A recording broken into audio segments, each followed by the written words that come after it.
Hello বন্ধুরা, আজকে তোমাদের সাথে শেয়ার করব সুজির ধোকলার রেসিপি, সমস্ত ট্রিক্স অ্যান্ড টিপস সহ। এই যে কাপটা দেখালাম, সেই কাপে 2 কাপ সুজি আমি এখানে নিয়েছি। এবার এখানে মিশিয়ে দেবো স্বাদ মতো নুন। যে কাপের সুজি নিলাম, যে কাপের মাপে, সেই কাপের মাপেই 1 কাপ টক দই আমি এখানে মেশাবো। মানে 2:1 এই রেশিওতে তোমার হবে সুজি আর টক দইটা। এরপরে খুব ভালো করে মিশিয়ে নিতে হবে টক দইয়ের সাথে সুজিটাকে, এবং প্রয়োজনে এখানে আমি জলও দেবো। মোটামুটি 1 কাপ জল তো এখনই দিতে হবে, ওই সেম কাপের 1 কাপ জল তো এখনই আমি দিচ্ছি। দিয়ে খুব ভালো করে এটা মিশিয়ে নিয়ে কিছুক্ষণ রাখতে হবে এটা সাইডে। মিনিমাম 10 মিনিটের জন্য এটাকে রাখতে হবে, যাতে সুজিটা জলটা খেয়ে বেশ একটু ফুলে ফেপে ওঠে আর কি। তো এটাকে ঢাকা দিয়ে রাখছি 10 মিনিটের জন্য, স্ট্যান্ডিং টাইম। এর মধ্যে আমি চাটনিটা বানিয়ে নিই। এখানে রয়েছে দেখো ধনেপাতা, কাঁচা লঙ্কা, ডেজিকেটেড কোকোনাট আমি দিয়েছি। আমার কাছে নারকেল, ফ্রেশ নারকেল ছিল না, আমি এটা রাখি বাড়িতে সবসময়। তো তোমাদের কাছে যদি ফ্রেশ নারকেল থাকে তো ফ্রেশ নারকেল কোড়া দিতে পারো। আর দিয়েছি চীনাবাদাম ভাজা। আর এখানে নুন, মিষ্টি, একটু পাতিলেবুর রস, সব দিয়ে একসাথে এর মধ্যে অল্প একটু জল দিয়ে এটাকে আমি সেটা স্মুথ ব্লেন্ড করে নেব সুন্দর করে। দেখো একটু অল্প জল মেশাচ্ছি আর এটা স্মুথ ব্লেন্ড করছি। অনেকটা হয়েছে, এটা ঘন হয়েছে চাটনিটা। পরে একটু জল মেশাবো যখন ফোড়ন দেবো তার সেই সময়। তো এখন এবার যে প্লেটে আমি ধোকলাটা বসাবো সেই প্লেটের মধ্যে একটু তেল মাখিয়ে নিচ্ছি, তাহলে ধোকলাটা তুলতে সুবিধা হবে। একদম প্লেট রেডি, যাতে করে তুমি স্টিম দেবে সেটাও রেডি করে তারপরে আমি সুজিটাতে আসছি। দেখো সুজিটা জলটা অনেকটা খেয়ে নিয়েছে, খেয়ে অনেকটা শক্ত হয়ে গেছে ব্যাটারটা। এই পর্যায়ে এখানে আর একটু জল দিতে হবে, ব্যাটারটাকে আর একটু পাতলা করে নিতে হবে। এটা অনেক শক্ত হয়ে গেছে ব্যাটারটা।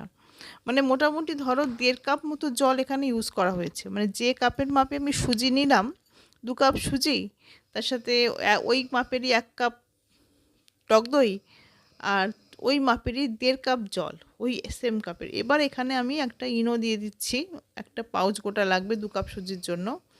তো এবার ইনোটা তোমরা এই লেমন ফ্লেভারটা নিতে পারো, বা ইনোর যে রেগুলার ফ্লেভারটা আসে সেটাও নিতে পারো, অন্য কোনো ফ্লেভার দেওয়া যাবে না কিন্তু।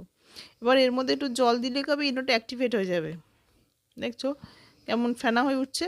এবার এটাকে ওয়ান ডাইরেকশানে, একই দিকে তোমাকে একটু সময় ঘুরিয়ে নিতে হবে, বেশিক্ষণ ফাটাবে না। এবার সাথে সাথেই ওই যে পাত্রটা আমি থালাটা রেডি করেছিলাম, কানা উঁচু থালা নিতে হবে একটা, সেই থালার মধ্যে ব্যাটারটা পুরোটা ঢেলে দিচ্ছি। আমার এই যে থালাটা আছে, এই থালাটা 2 কাপ সুজির জন্য একদম আইডিয়াল।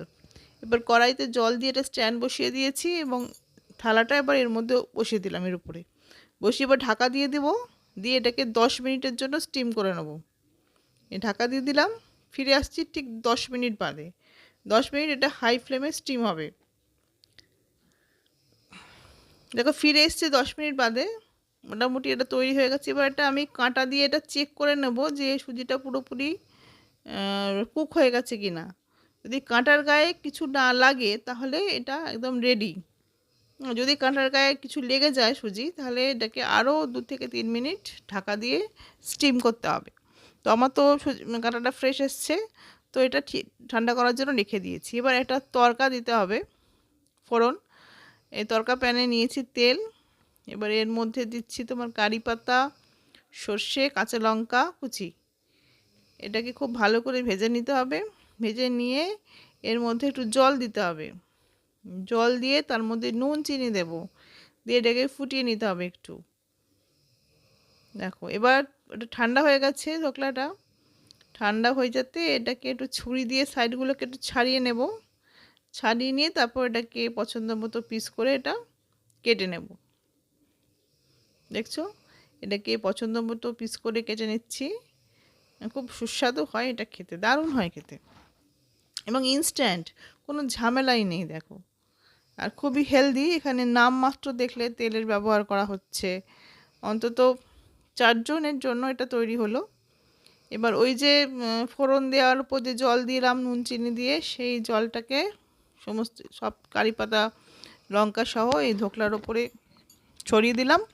ওপর থেকে একটু নারকেলের গুঁড়ো দিয়ে দিচ্ছি, তোমরা ওই ফ্রেশ কোকোনাটই দিতে পারো। আমার কাছে এটা থাকে, ফ্রেশ কোকোনাট সবসময় থাকে না বলে আমি এটা ইউজ করি।